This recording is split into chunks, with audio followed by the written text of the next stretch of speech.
ځان ته افغان وایي په داسې حالت کې چې ګل خان یو د پاکستان پاسپورټ دی په جیب کې دی. په زه تا ته وایم د کوڅې د سر به بولالې ما سره مه وایه. زه ولې تا ته ګل خان وایم؟ دوه دلیله لري. یو، ته په خپلې خاورې باندې حاکمیت نه لري، طالب لري. دوم، ته د خپلې خاورې کواله نه لري، شین پاسپورټ دی په جیب کې دی. د متکی که شین پاسپورټ په جیب کې دی، د افغانستان پاسپورټ هم په جیب کې دی. یعنی نه یوازې دا چې د افغانستان دی بلکې د پنجابي نه هم په زور پاسپورټ اخیستی، د چا پلار هم نشي اخیستی. پس ته کوی شي متکی ته چې یو مشر دی د دې د خاطره چې موږ افغانانو ته توهین وکړي، کنځلې وکړي. زه هېڅکله سترو شخصیتونو ته په بنډارونو کې کنځلې نه کوم ځکه سپک انسان نه یم. اما هر هغه څوک چې نور ته کنځلې کوي زه ورته بد ویلی شم. اما تا ته دومره وایم په کومه ورځ چې ته د متکي یو تارګنده ویښته ته هم ورسېدې زه تا ته تسلیمیږم. شرط یې چیرې چې ته د افغانستان پاسپورټ ولري او افغانستان خو پرېږده په عمر کې به ته په افغانستان حاکمیت ونه کړي، ادې اقل د پښتونخوا حاکمیت ولري ولو د پنجاب د سیوري لاندې اوسي. ته اوس دننه په پښتونخوا کې داسې یو پښتون نه لري چې د پښتونخوا حاکمیت دی ولري. بنان ورور مې که سیاسي بحث کوئ زه په دواړو سترګو دلته در سره اخته یم. 2 شرطه مې درکړه. ته دغه اوس ماته د افغانستان پاسپورټ واخله او ته راشه نرشه د طالب په ځای د افغانستان خاوره ته کنټرول کړه. ته ماته افغاني. پس د نړیوال قوانین په اساس افغانیت تعریف دا دی چې په خاوره باندې حاکمیت ولري او د هغې خاورې کواله یا ډاکومنټس ولري او طالبان دواړه لري. پس صدقه د شمرو یو سیاست دی یو زموږ به بولالي.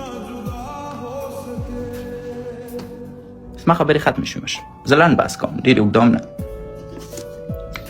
مننه. اوس زه پوښتنې کولی شم؟ او جان په دواړو سترګو. تاسو کیمران کولی شئ؟ نه مشر، ځکه زه په یو ځای کې یم چې نشم کولی کامران ته ووایم. مننه، هېڅ څوک. دا راته ووایه چې ما ته یو بل سره بحث کو، د دې بحث لپاره څه طریقې کار مونږ په هغې باندې اګریمنټ وکړو چې مونږ یو بل وورو چې سبا کې بیا دا الزامات نه لګي چې زه خبرې ته پرې نه ښودم، زما خبرې ونورېدل، مایک په منځ کې راودانګل کې یو دقیقې لپاره زما نشي اورېدی. د دې نه مونږ وورو. ستاسو په خوښه باندې ما ته چې یو بل سره خبرې کو د هغې ښه طریقه سره تاسو ته 2 منټه پکار دي، 3 منټه چې 2 منټه تاسو خبرې کوئ یا زه خبرې کوم یا زه ستاسو نه پوښتنې کوم چې 2 منټه زما یې 2 منټه ستا یا 1 منټ ستا تاسو ته کم یو ښه دی. زه فقط 3 ساده شرط لرم مشر. اول شرط مې دا دی چې زه ګل خان سره په افغانستان نه غږېږم. دوم شرط مې دا دی چې زه دا لطفا دا شرایط په یاد وساتئ چې بیا ونه وایي چې نه تا داسې نه ولي. اولنی شرط مې دا دی چې زه د افغانستان په کورنۍ مسایلو د ګل خان سره نه غږېږم. دوم شرط مې دا دی چې زه د ګل خان سره مشترکه نقطه لرم چې هغه خیبر پښتونخوا ده. زه د پښتونخوا او د افغانستان د یو ځای کولو په موضوع د ګل خان سره غږېدی شم. دریم شرط مې دا دی چې که چېرته پوښتنه کېږي ما ته د جواب ورکولو اجازه راکول شي، اما جواب باید زما سیاسي او منطقي. او که چېرته زه پوښتنه کوم بیرته د هغه فرد جواب راکړي، اما د سیاست په رڼا کې د منطق په رڼا کې، نه د توهین او د حقارت په رڼا کې. دغه 3 اصول زه لرم. دا راته ووایه چې مثلا زه تا ته توهین نه کوم او ما ته د ادب په چوکاټ کې خبره کوو، نو ته ما سره لوس کې چې ته به هم ادب مراد کې او که ته ګپ لګوې یا توهین کې یا ایون ټرولینګ کې، زه دا حق لرم چې تا سره ما په شان هغه لیول ته لاړ شم، بیا خو به خفه کېږې نه.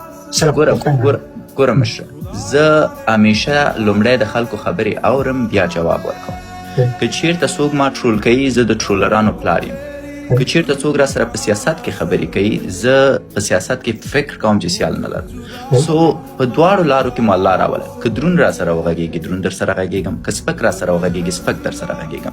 زه چې کله دې بحث ته راغلم د تاسو پیل د بحث دروندو که سپکو بیا له ویسا خورکۍ نه پوښتنه وکړئ او بیرته زما طرز عمل دروندو که سپکو بیا به هم دا خورکۍ درته وایي. ځکه نن ما دې خورکۍ ته وویلې چې تو خدای د رب دپاره چې دی عادلانه بیا قضاوت وکړه. د دې نه وروسته مشره که سپک وغږېږي سپک غږېږم چې دروند ویبسایټ چې دی خو زما ماډریټر دی، هغه به عمومي توګه باندې یعنی کېدای شي ما سره اتفاق دی ځکه زما ماډریټر ده. که تاسو نو موږ په لیوسا باندې قضاوت نه کوو، قضاوت به ولسونو ته پرېږدو. داسې صحیح ده؟